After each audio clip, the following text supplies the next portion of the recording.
Hi, hello, myself I am Praveen. Today I am going to explain about some common observant for gases.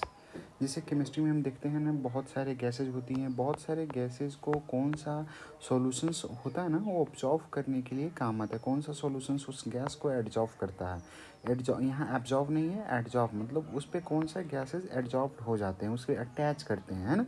जैसे NaOH एक base है, KOH एक base है, तो base को हमेशा ही कौन सा एसिड एब्जॉर्व करेगा। तो एसिडिक के जितने भी ऑक्साइड हैं, जैसे नॉन मेटल की ऑक्साइड क्या होती है, नॉन मेटल ऑक्साइड एसिडिक होता है। तो नॉन मेटल ऑक्साइड जितने भी होते हैं, नॉन मेटल ऑक्साइड वो कौन ऑब्जर्व करता है हमेशा, KOH या ये स्ट्रॉन्ग बेसिस हैं। या फिर कार्बन डाइऑक्साइड, ये नॉन मेटल का ऑक्साइड है। सल्फर डाइऑक्साइड, ये भी नॉन मेटल का। हेलोजन कोई भी Cl2 F2 Br2, ये जो भी कोई हेलोजन डायटोमिक मॉलिक्यूल है, ये NaOH या फिर KOH एब्जॉर्व करता है। उसके बाद में NO2, ध्यान रहे ये NO यहाँ है, ये क्या बनाता है, AFE अंदर में NOSO4, इसी तरह टेस्टिंग में बनाता है ना, इसी तरह कुछ होता है। ये particularly FeSO4 solutions NO absorb करता है, पर NO2 का एब्जॉर्वमेंट कौन सा करता है, NaOH। ध्यान रहे NO2 का एब्जॉर्बमेंट NaOH। एमोनिकल कॉपर क्लोराइड, इसका एब्जॉर्बेंट क्या होता है, कार्बन मोनोऑक्साइड होता है।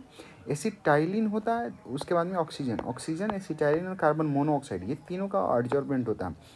FeSO4 के लिए NO के लिए कौन सा सॉल्यूशन यूज होता है, FeSO4। ऑक्सीजन के लिए दो सॉल्यूशंस यूज कर सकते हैं हम, एमोनिकल कॉपर क्लोराइड सॉल्यूशंस यूज कर सकते हैं, या फिर ऑक्सीजन के लिए अल्काइल पैरागोल।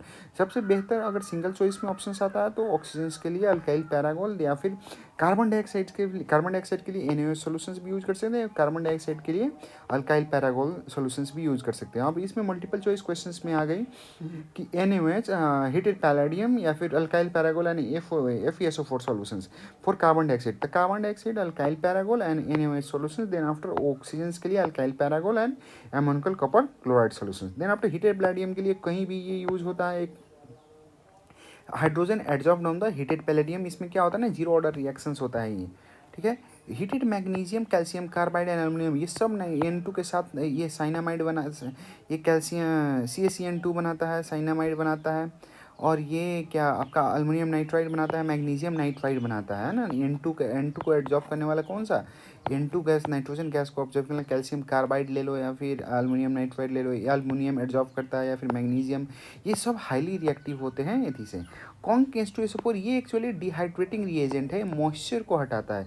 और कॉन्क H2SO4 ये NH3 के साथ भी रिएक्ट करता है। कॉन्क H2SO4 एक्चुअली हम 10 क्लास में एक रिएक्शन पढ़ते हैं, कैल्शियम हाइड्रोक्साइड के साथ NH4 अगर रिएक्ट कराते हैं तो क्या देता है, एमोनिया देता है, ध्यान रहे। इसी यहाँ से ना H2SO4 किसको ऑब्जर्व करता है, एमोनिया या फिर कोई भी मॉइस्चर। टर्पेंटाइन ऑयल, ध्यान रखें, अल्काइल पैरागोल ऑक्सीजन एब्जॉर्व करता है। टर्पेंटाइल CCl4 क्लोरोफॉर्म, CCl4 क्या है, कार्बन टेट्राक्लोराइड है, क्लोरोफॉर्म नहीं, कार्बन टेट्राक्लोराइड है, या फिर ग्लेशियल एसिटिक एसिड जो है ना।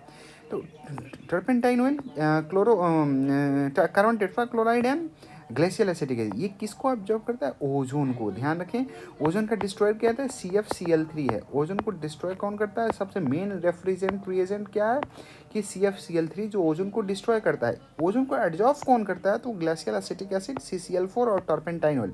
टर्पेंटाइन ऑयल ओजोन को एडजॉर्ब करता है ना। कॉपर सल्फेट सॉल्यूशंस ये भी कितना है, फॉस्फीन या फिर आर्सेनिक हाइड्राइड या फिर हाइड्रोजन सल्फाइड। सबसे ज़्यादा याद रखें, हाइड्रोजन सल्फाइड को एडजॉर्ब करने वाला कॉपर सल्फेट सॉल्यूशंस है, या फिर फॉस्फीन को एडजॉर्ब करने वाला कॉपर सल्फेट सॉल्यूशंस है। Thank you.